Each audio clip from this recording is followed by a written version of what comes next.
When he returned, he cut them into the pot of stew. Though he knew not what they were, the stew was poured out for the men.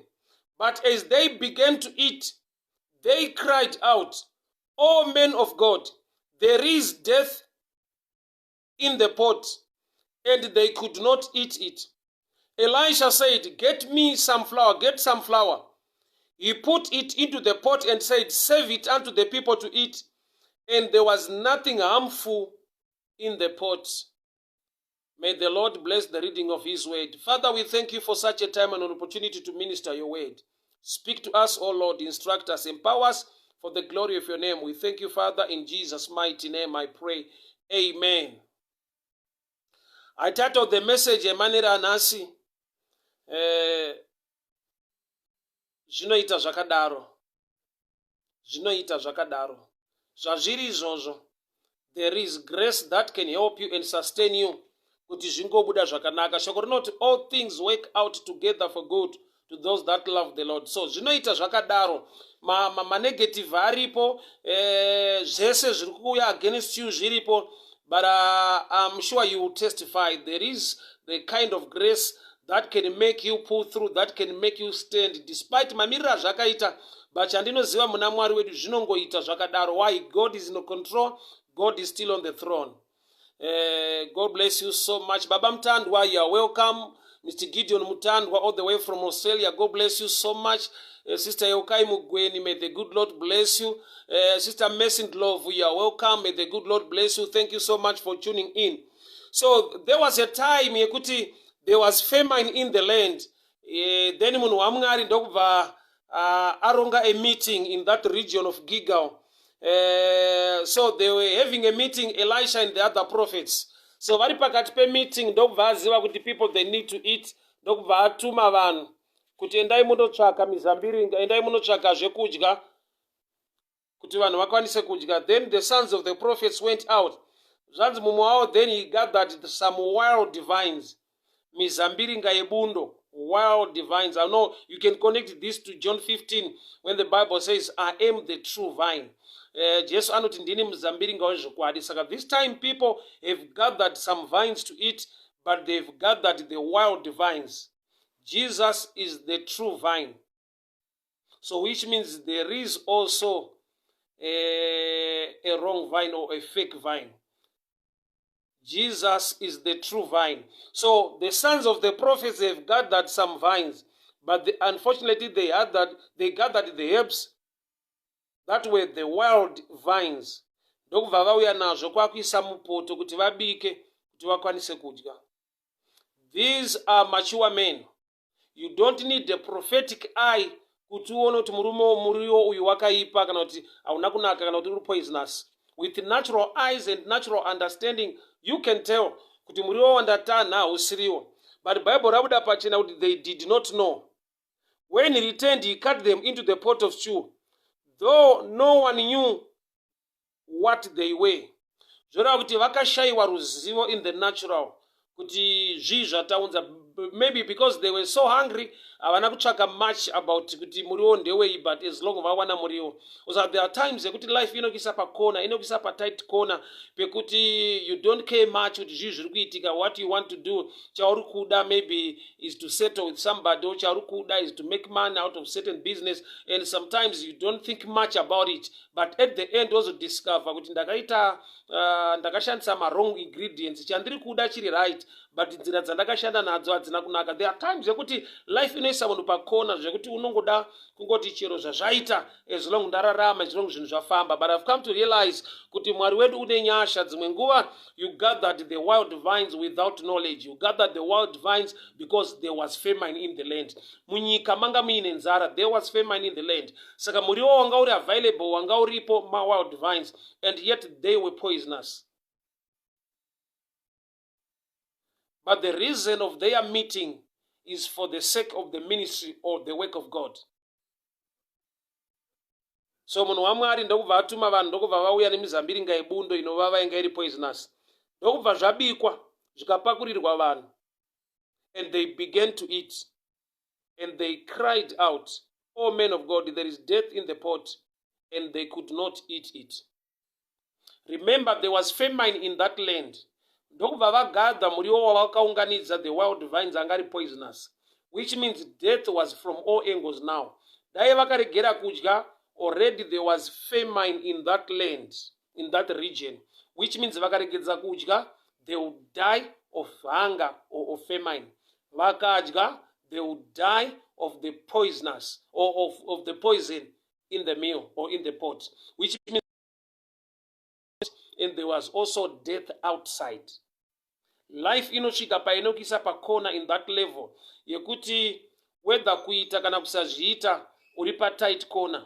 There was death in the pot, vaigona kuregedza kudya, and there was also death in that region. So death was attacking them from both angles.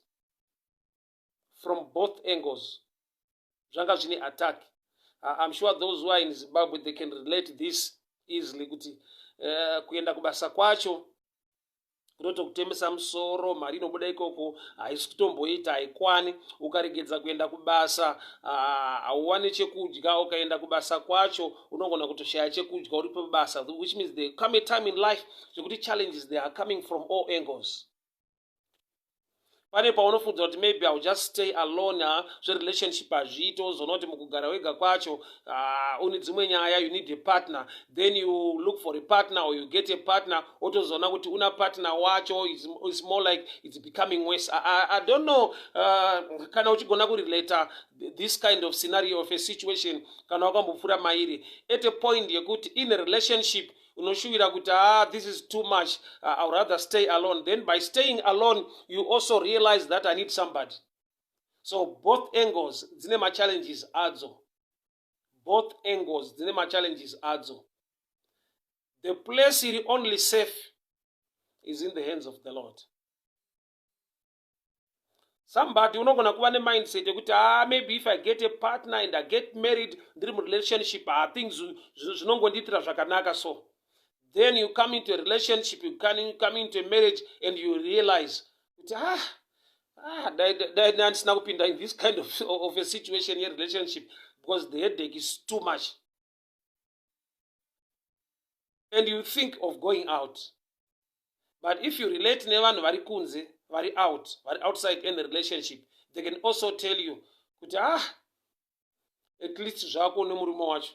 Then varume vacho vachitoti kune vasina kuti asikana zvenyu makazorora, tine nhamo dzedu mukati umu. You understand language sometimes. Sorry ladies, it's just an example. Kuti dzimwe nguva unonzwa vakadzi vachiti ende varume imbwa chaidzo. And somebody ane prayer request yekuti ndiri kudawo murume. In other words ari kuti ndongodawo iri yangu imbwa yacho. Imbwa zvadzo, but I just need my own dog. Which means there are challenges from both angles. In a relationship, there are challenges inside. Outside the relationship, there are also challenges. So the place is in a famine. The place is in a poison. The place it is right is when God is involved in your situation. Relationship without God, or to be single without God, apana safe place. The place it is safe, it is right for you to be.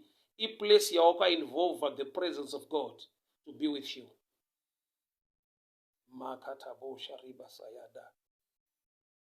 Nzvimbo yakanaka iri safe and good. Inzvimbo yawakatendera Mwari kuva in charge, or kuti Mwari kuita take over situation yako. Macleana Key, thank you so much, Sister Cleana. May the good Lord bless you. Kapatayanda Rabosha, thank you so much. Silence Moyoshi, may the good Lord bless you. Elinet Mukwena, you're welcome. May the good Lord bless you. So, there was famine in Gilgal. There was famine. Kwa kune nzara. Vanhu ndokubva vada kutsvaka zvekudya. Ndokubva pawanikwa kuti during the time of famine hapasi kuwanikwa muriwo yakanaka. Pari kutowanikwa muriwo inovava, muriwo wild vines ebundo are very poisonous. So vanhu ava ndokubva vaita gather those things. They were being led by a true prophet of God unonzi Elisha. And Elisha haana kuprofita kuti vanhu mabika poison. Remember, he's a true prophet of God. Waigona kuzviita perceive in the spiritual realm kuti zvabikwa pano zvinouraya zvina kunaka. But guess what? He remained quiet. In other words, maybe God did not reveal it kuna Elisha kuti vanhu vako vatora muriwo unovava, vatora mizambiringa yebundo, panodyiwa zvinouraya panapa. Until the time yekuti vanhu vakatanga kudya a poisonous meal, no, maybe because of taste, ndokubva vangoshedzera kumunhu waMwari kuti mupoto maita rufu, mupoto maita rufu, there is death in the pot. Sister Mukwena, she's asking for the text. It's 2 Kings chapter 4 from verse 38. 2 Kings chapter 4 from verse 38. So a true prophet is there, and yet people are eating a poisonous meal. So there will come a time in life when you are not mature in the prophetic thing or in the move of God, you can sometimes blame the prophets in the land. Why? Because there are times that prophets are there and there is death in the land. There are challenges, politically, economically. There are times that people who are not mature, they will point fingers at prophets or at the men of God. You are a man of God, you are still here, and we are eating this poisonous meal. We are being led with this kind of people, and things are not okay. People, they point fingers to prophets or men of God. But I've come to tell you this. There is a dimension in God that even the presence of the prophet Iripo, God wants to show the people another dimension ikuoparita kwake. Seipi, vanhu vakati vari pakati pekudya muriwo unovava, a poisonous meal unouraya, ndopa vakati kuna muprofita waMwari, there is death in the pot. Why did the prophet Elisha did not prophesy vanhu vachiri kutanha muriwo kana kuti vasati vaenda kuti kwamuri kuenda kumusabate pakati pane poison, kana kuti pavakauya akadii kuprofita kuti zvamauya nazvo zvine poison, but he remained quiet. Kureva kuti Mwari vakavanzira the prophet to see. Why? Because dai prophet vakaona kuti vanhu vaita gather ma wild herbs, vanhu vaitoregera kudya. Yet pfungwa yaMwari ndeyekuti vanhu vadye, but kwete kuti vadye poison. But in the process yekudya a poisonous meal, they were going to discover another dimension ikuoparita kwaMwari, kuti despite the poison irimo, the grace of God can neutralize that poisonous meal and turn it into a good meal. Muriwo unovava, ma wild vines ebundo are poisonous. Vanhu ndo avari kudya, and they began to cry out to the prophet. Munhu waMwari mupoto maita rufu. Baba Chiwara, thank you so much. You are welcome. God bless you. Prophet Newman, Elisha, how are you doing? Say, how are you keeping? May the good Lord bless you. Jekima Raire, may the good Lord bless you. Thank you so much for tuning in. So there was poison in the meal. So that shema kuna prophet Elisha, munhu waMwari mupoto maita rufu. Elisha ndokubva aisa a request kwavari, ndokubva ati get me some flour. Get some flour. Ndipe your flour. Ndokubva vaunza flour, then he put it into the pot and said, save it to the people to eat. So flour yakashandiswa to neutralize the poison. Elisha haana kuti chirasai muriwo unovava unouraya wamuri kudya. They were not allowed, they were not instructed to throw the poisonous meal away. They were instructed to bring some flour. Munhu waMwari ndokubva atora flour akaisa mupoto. I want you to understand something here. Vanhu ava vakapiwa instruction yekunzi chirasai muriwo wacho unouraya. That's the only meal available. That's the only meal that is available. Although it is poisonous, it's the only meal that is available. So vakarasa muriwo, vakugara vasina muriwo, they will die of hunger and not of poison. So Elisha understands that people, they need to eat. Although zviri available, zvirizvo zvinouraya, we need another dimension yekuoparita kwaMwari so that people will get blessed from this poisonous meal. I don't know whom I'm talking to. Maybe your relationship is poisonous. Maybe basara unoshanda is more like poisonous to you because arisikukupa zvaunotarisira. But I've come to tell you there is a dimension in God. Yekuti Mwari havasi kuti bva ipapo, but Mwari vari kuti I'm going to inject a blessing in that environment. Yekuti at the end you will celebrate the blessing of God while least partaking or eating a poisonous meal. Kurati vanhu vakadya muriwo unovava, but havana kuzofa nokuti Elisha akati bring me some flour. Flour chi, we get flour from wheat. Flour wheat yakagaiwa. Wheat ikagaiwa inobika chingwa. Jesu unoti I am the bread of life. So this flour is a shadow picture of Jesus. It is a shadow picture of Christ. It is a shadow picture of the word of God. Saka ati unzai flour, which means you can be in a drought situation. Ungangodaro uri munzvimbo ine drought ende muri pakati pekudya a poisonous meal. But one thing chiri more effective and powerful chisingafanirwa kushaika pakati penyu is flour. Prophet vari kuedza kuti kudii panapa? The prophet of God is elevating the word of God above anything else. Nokuti paari kuti bring me some flour, he's talking about Jesus, who is the bread of life. So in other words, he's saying, if you got the word of God, the word of God can neutralize. The word of God is so effective. Without in any situation, you can neutralize how the meal is by injecting the revelation of the word of God. Why? Because flour, iwheat yakagaiwa, which means Jesus is the bread of life. But kana ya flour, ichiri wheat yasati ya process and yakagaiwa.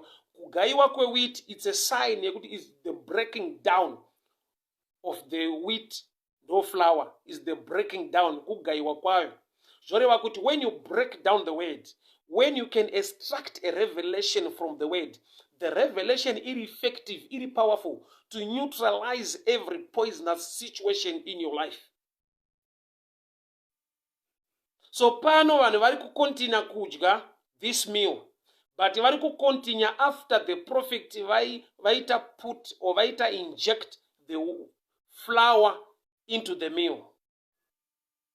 Which means there are situations in life dzaunofungidzira kuti dai ndabva madziri gamba musituation dzauridzo dzitori right, but paakudiwa kuti uve neflour, uve nerevelation, uve neshoko raMwari rinorarama rinopinda mazviri, so that at the end you can have a benefit. Why? Because you still need to eat.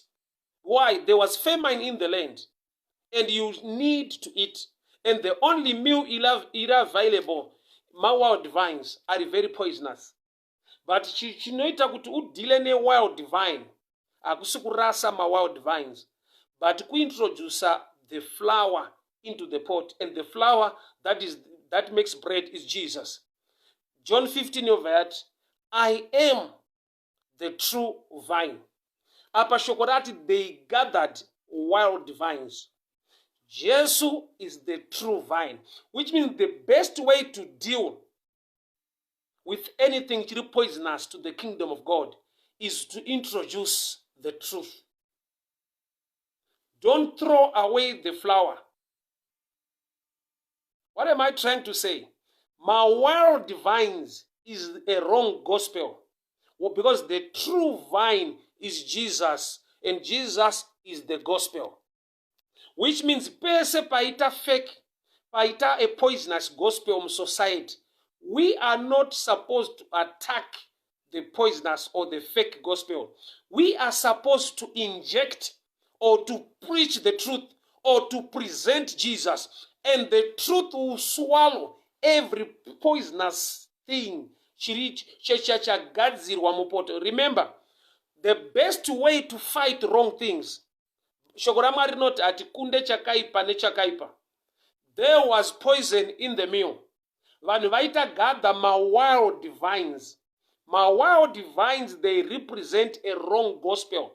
Why? Because we are supposed to eat the word. We are supposed to eat the word. So these sons of prophets were gathered to eat the word.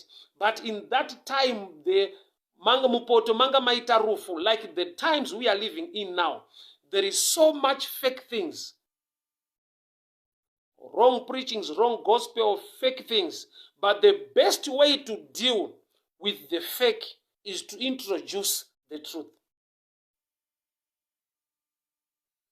Chinobatsira vanhu inzwa time yakaenda Moses na Aaron in the presence of Pharaoh. n'anga dzakakanda tsvimbo, tsvimbo ndokubva dzava nyoka. Moses naAaron havana kunongedzera nyoka dzen'anga vachiti these are fake snakes, these are not original, this is not the power of God. Havana kudaro. Why? Because kunongedzera nyoka idzodzo munongorumwa muchidzinongedzera. Kudzinongedzera kuti ndedzenema hazvigoni kubatsira society, inorumwa. The best way to deal nenyoka dziri fake is to introduce the truth. Then the truth will swallow the fake. The truth ndio inoita swallow the fake. Pakakandwa nyoka dzen'anga dziri kubva kusimba remweya wetsvina, Moses naAaron havana kukomenta, havana kuparidza against nyoka dzefake. Vakaintrodusa the truth, simba rezvokwadi raMwari rikava nyoka dzakadya nyoka tsvimbo dzen'anga. What am I trying to say? We are living in such a time yekuti zviri fake zvawanda, but you don't fight fake by talking about the fake. You fight fake by talking or by preaching or by injecting the flour into that meal, that poisonous meal. So the men of God are not rasai poto. Why? Because at the end, we also need those fake guys to repent, and they must come also to the truth. So presenting the truth ndio inoita swallow the lies. Why? Jesus is the true vine. Vana vanga vaita gather the wild vines are poisonous. So the best way to deal with the wild vines is to introduce the true vine. And that is Jesus. And Jesus is the word. And Jesus is the bread of life. And we can get bread from flour. Which means Elisha pakati, bring me some flour. We need to deal with these wild vines. So the best way to deal with the wild vines is to introduce Jesus. That is the true vine. Atikunde chakaipa nechakaipa, tinokunda chakaipa nechakanaka. But you are living in a time yekuti instead yekuririsa tsvimbo dzinova nyoka dzezvokwadi dzinogona kumedza dzenhema, we just sit aside and begin to speak against tsvimbo dzen'anga dzava nyoka. At the end, vanhu vanorumwa. Remember, Bible rakabuda pachena kuti dzakatoita nyoka, dzakatova nyoka, kuratidza itokwanisa kuruma vanhu. So the best way yavakadhila nenyoka idzodzo kuintroduce zvokwadi inomedza nhema. The truth iri powerful. Zvekuti you only need to speak the truth, to preach the truth, to teach the truth. Rather than to sit down and trying to compare or to talk about or to expose this is fake. The best way to deal with fake is to introduce the truth and show people the original. Hakuna anoda fake, but as long we talk much about fake, museculation musina the original. Vanhu vanongoshanda ne fake iripo. So there was famine in the land. Vanhu ndokubva vanzendai munotsvaka muriwo tidye tibike pana prophet Elisha. Ndokubva vaita gather the wild vines. The wild vines. One of them went into the field to gather herbs and found a wild vine. So the sons of the prophets vakaenda mumunda ndokubva vaita gather ma wild vines, mizambiringa yebundo kana kuti yesango, the wild vines. Ndokuuya nazvo kwakuisa mupoto. Elisha haana kubvira aprofita kuti mauya nemuriwo unouraya. Remember, is a true prophet. But akarega muriwo uchibikwa, vanhu vakatanga kudya, vega vakadiscover kuti muriwo watiri kudya uri poisonous. Hakuna chinonakidza chekuti people will mature to a level yekuti on their own they can tell kuti this is not the gospel. It's good kuti vanhu vakure vamature kusvika pa level yekuti they can now tell kuti izvi handizvo izvi. Why? Because vakasamature kusvika pa level iyoyo, ukaita vekuudza kuti izvi hazvisirizvo, they can even doubt you. But when they mature to a level yekuti vanoona kuti izvi hazvisi right, there you can help them easily. So John 15 verse 1 in the Bible says, I am the true vine. I am the true vine. Ndini muzambiringa wezvokwadi. And that's Jesus saying, I am the true vine. Ndini muzambiringa wezvokwadi. I am the true vine. Apa vanhu vakaenda musango kunotsvaka muriwo, and they gathered wild vines. So the wild vine represents a wrong gospel. The true vine, that is Jesus, represents the truth or the right gospel. That's why Elisha asina kuti rasai nokuti inema. Elisha akati no, we need to neutralize because nema iri very poisonous. Tikairasa somebody mufemaini muno anodya. Tikarasa tikakutura muriwo wese unouraya mupoto paside kune vachagona kudya. Nokuti muriwo uri kunetsa tiri mufemaini. So what we need to do is to deal with this. So bring me some flour. Kuda kuti Elisha ari kuti although you are in a famine, guys, although zvinhu zvekudya zviri kunetsa, but you must not run out of flour. You must not run out of the word. You must not run out of the truth. Bring me some flour. Ndokubva vapa Elisha flour. You never prayed about it. Baba rinoti ndokubva atora flour akaisa mupoto. Get some flour. Vamupa flour, he put it into the pot and said, save it to the people. Vanhu vakaunza flour, Elisha akaisa mupoto. Ndokubva ati chipai vanhu vadye. And there was nothing harmful in the pot, which means they turned the meal, it poisonous, to become a better meal of that day.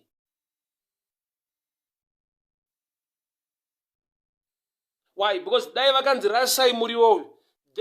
going to blame somebody. Because Bible writes pa 39, one of them went into the field and gathered herbs and found a wild vine. Kurakuti Elisha da akatirasai muriwo. Vaigona kublame one of the guys because one of them ndiye akaunza ma wild vines. Vaigona kunongedzerana. But Elisha akaintroduce the truth. Akabvisa kunongedzerwa kwemunhu aunza zvinouraya. At the end vakanongedzera simba rinowanikwa muflower. That's the truth of the gospel. We must not point fingers to others vari muera. We must point ourselves, point to Jesus, so that we must get focus on Jesus. Kuti ninge agone ninge azive is not the gospel.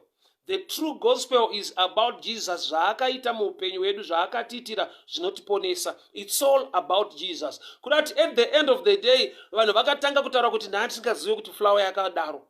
Ndatisingazive simba rinowanikwa muflower. At the end, we must talk about Jesus, not about men. But we are living in a time yekuti wese arida kukorekta nema.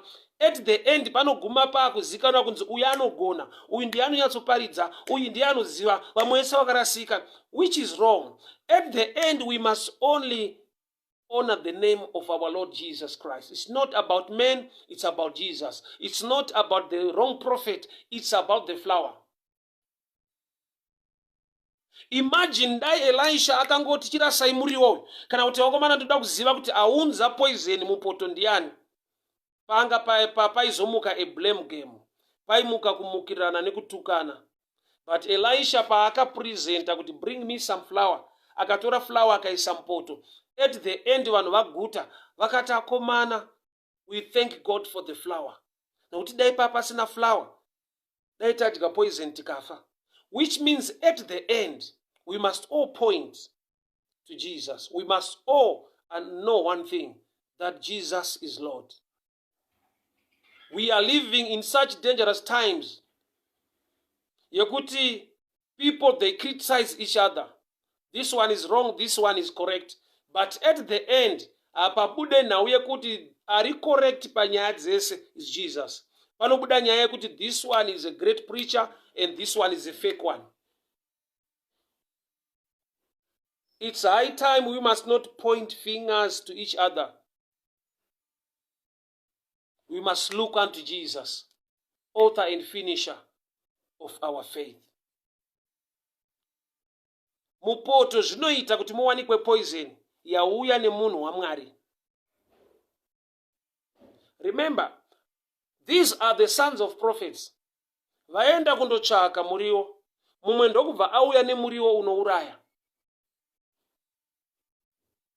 That's why, let me put it this way. When you are mature enough, or when you carry wisdom, the Spirit of God will help you to understand that as long as you are man, you are subject to error.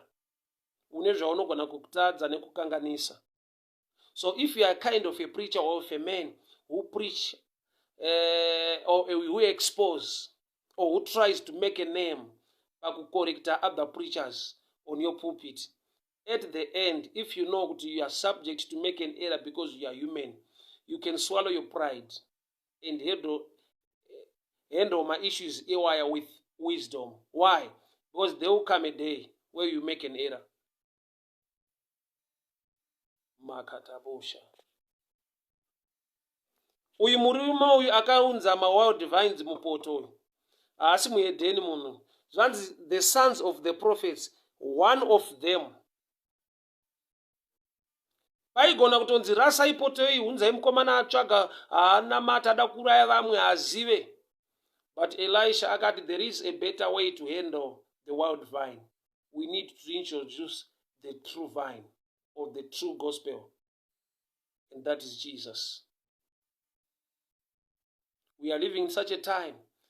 Most of the preachers, they are quiet on Jesus. Busy correcting each other.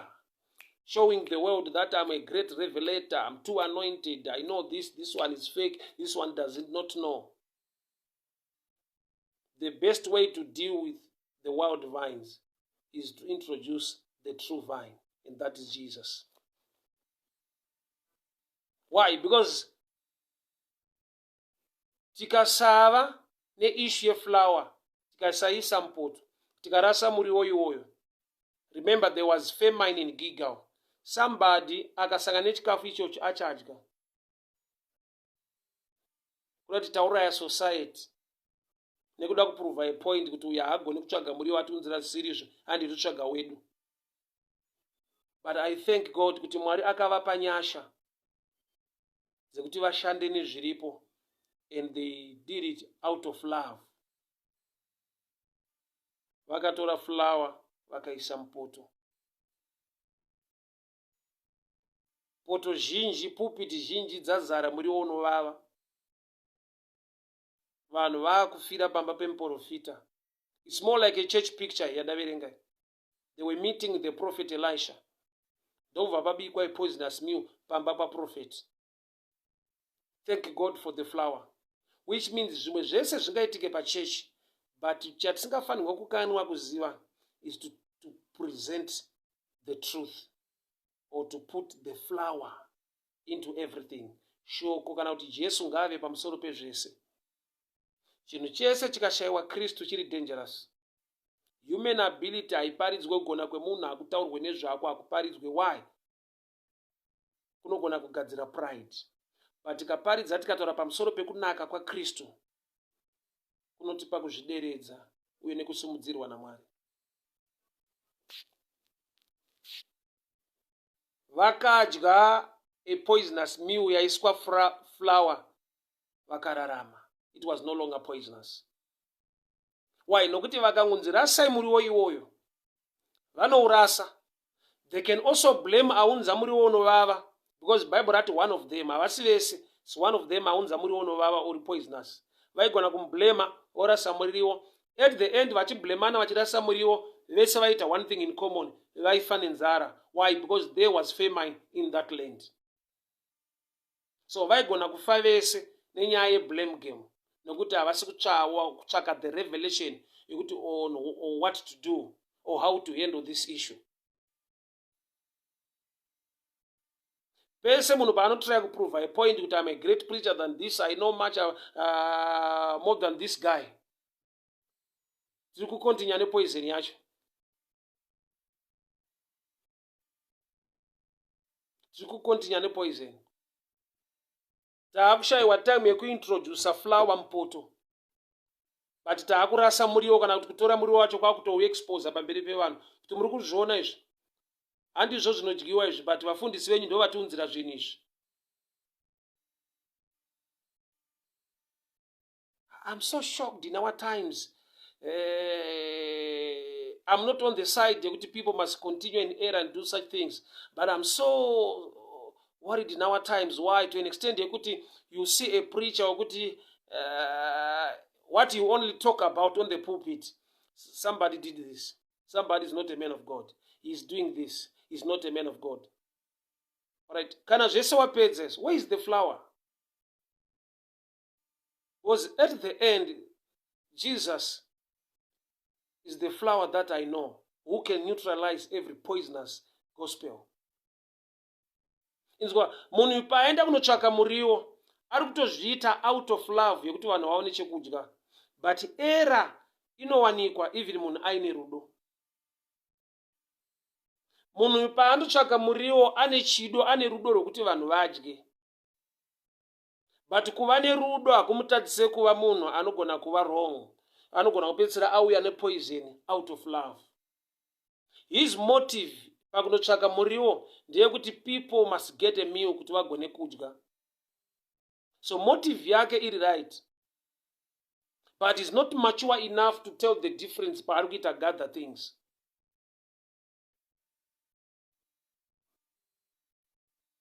So the motive was all right. He wanted people to eat, but he was not mature enough to separate the wild vines from the real things. That's why Elisha asks, I blame game pamunhu. Kuti ndiani atana muri unovava ndoda kudhila naye, ada kuuraya vanhu panapo, ada kufambisa mbiri kuti prophet Elisha vaone uchigadza muri unovava. No. He was a mature prophet. Because chinhu chaanounderstanda ndechekuti kana ndablema murume ndamutuka, hakuna umwe muriwo uri nani, uyu ndo muriwo uri available. And remember, we are in a famine. Which means from both angles there is death. If we throw away this meal, people will die of hunger. So kwese kune rufu, so we need something better.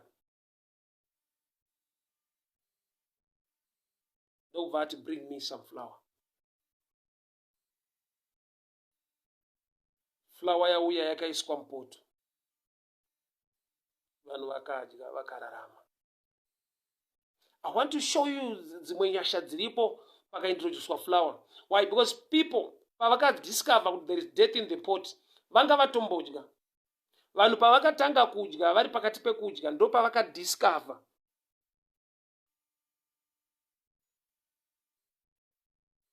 Verse 40. The stew was poured out for the men, but as they began to eat, they cried out, O men of God, there is death in the pot. And they could not eat it. Munhu waMwari maita rufu mupoto.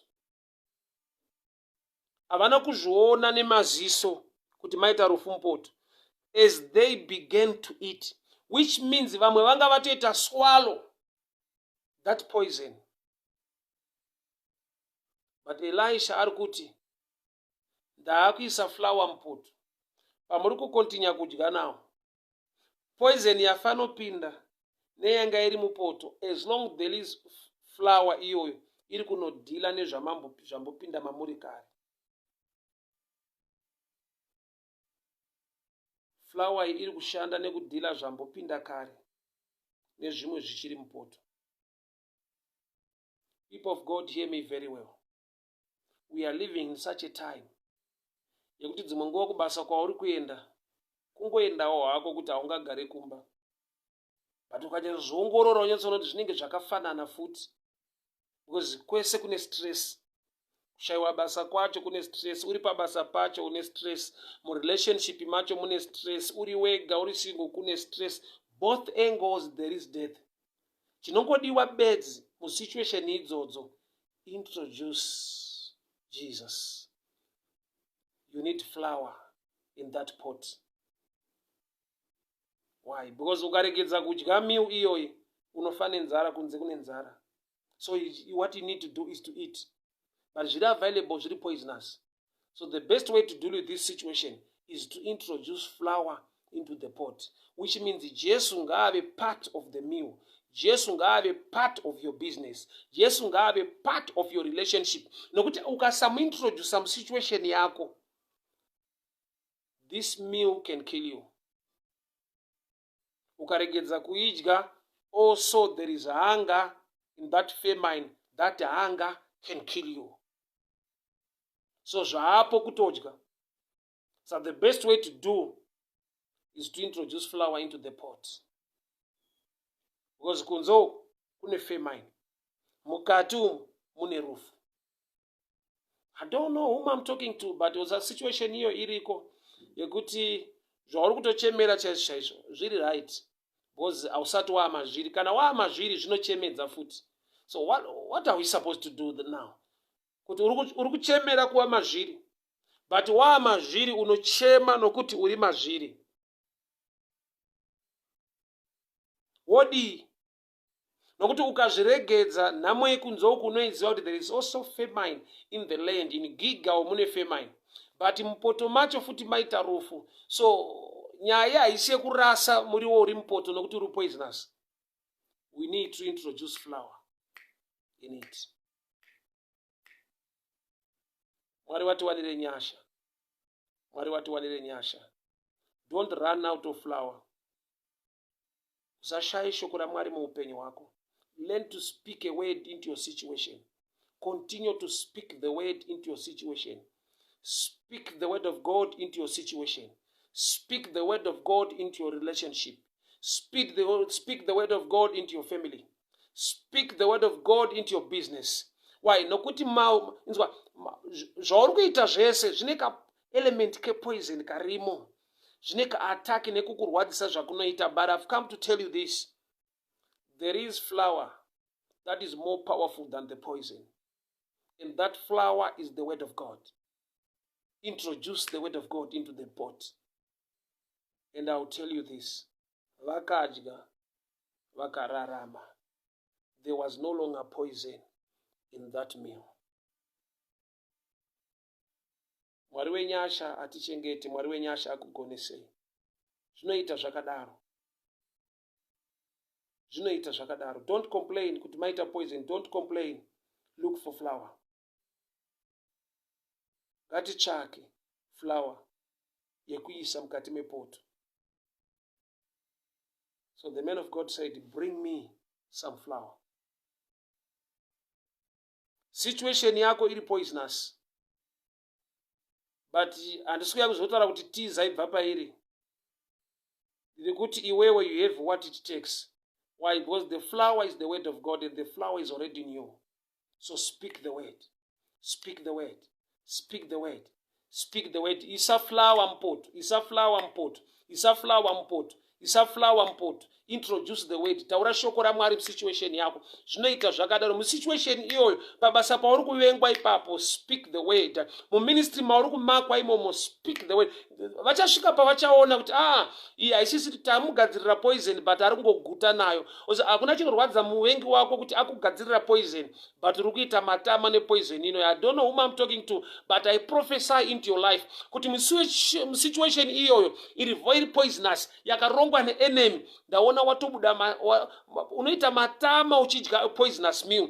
Vanhu vachatozodemba kuti sei takaprepare this meal against your life. Vachatozoona kuti ndo vakatokutsvagira muriwo. Iwe chako kungogara neflour chete. Iwe chavo enemy yako ngaitsvage muriwo unouraya. Iwe uchingokanda to flour uchingorova. Saka uri kuvapinza busy mugore rino. Ndivo vanenge vachingotsvaga muriwo unovava vachikutsvagira poison yekukanda murelationship. Iwe wointroduce flour wonzwa kuti kwaane muchato. Murelationship iyo iri kurwadza yavakakurongera vaita makuwa iwe ngokanda to flour mukati. So zvese zvavachaita against your life wild vines, but chandinoziva you carry the grace, and that is the word of God, and that is the flour, and that is the truth of the word. Vachiita zvavanoita iwe uchingointroduce to flour tawako musituation iyoyo.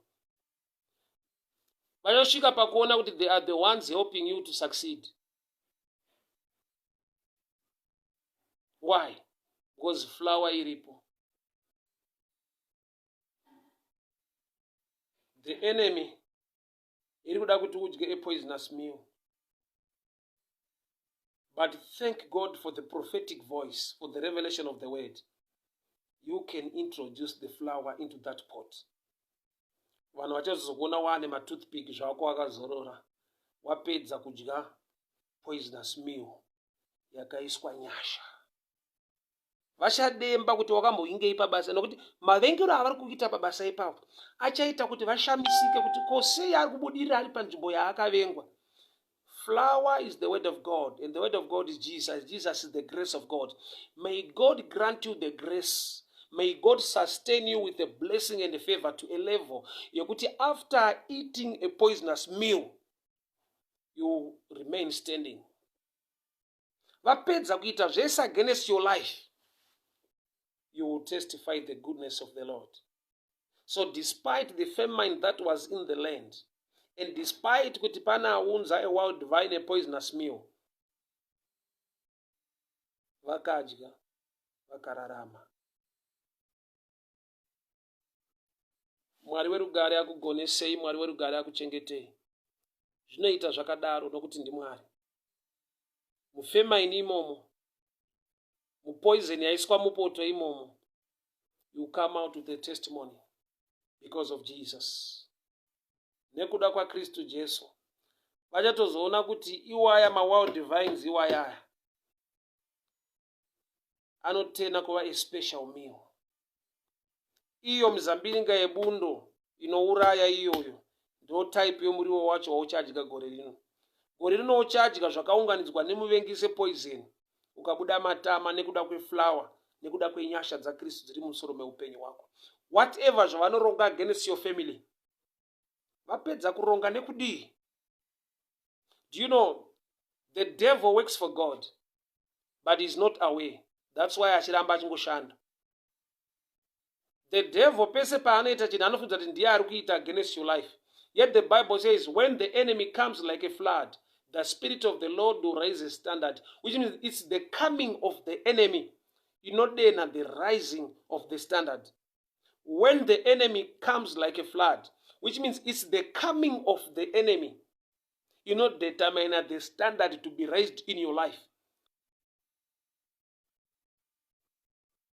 So paari kunza poisonous meal, iwe to flour to wako obva wangoti tsve, wobuda netestimony mupoisonous meal kuti takazoguta hama dzangu munzara. Zvinoita zvakadaro mufemaini imomo, mumawild vines imomo. By the reason of the grace of God, you will testify kuti ndazosangana ne a good meal ndazodya. Uchadya mukuoma kwezvinhu. Kana vanhu vakaisa poison muchikafu chako mukuoma kwezvinhu, uchavaratidza kuoma nekugona kwaMwari wako wawakatenda maari. Don't run out of flour. In every situation, put some flour. Isa shoko raMwari musituation yako.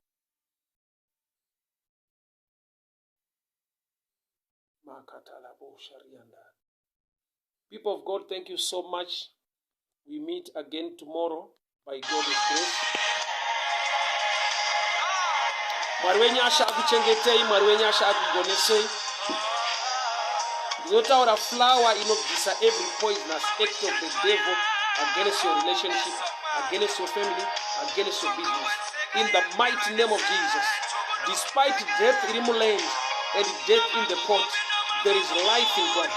There is life in Jesus. Ye are not, I am the way, the truth, and the life. Poison yema wild vines inoda kutora life yako, but the truth of the true vine inopa life yako better. Sakachita, I've come to give you life and life in abundance. May the good Lord bless you. May the favor of the Lord continue to protect you.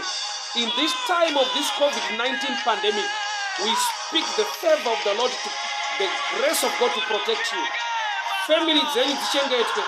Mwari vakurwirei, vakugonesei nyasha dzive pamusoro pemhuri dzenyu nemabasa amunobata. Every plan and every attack of the enemy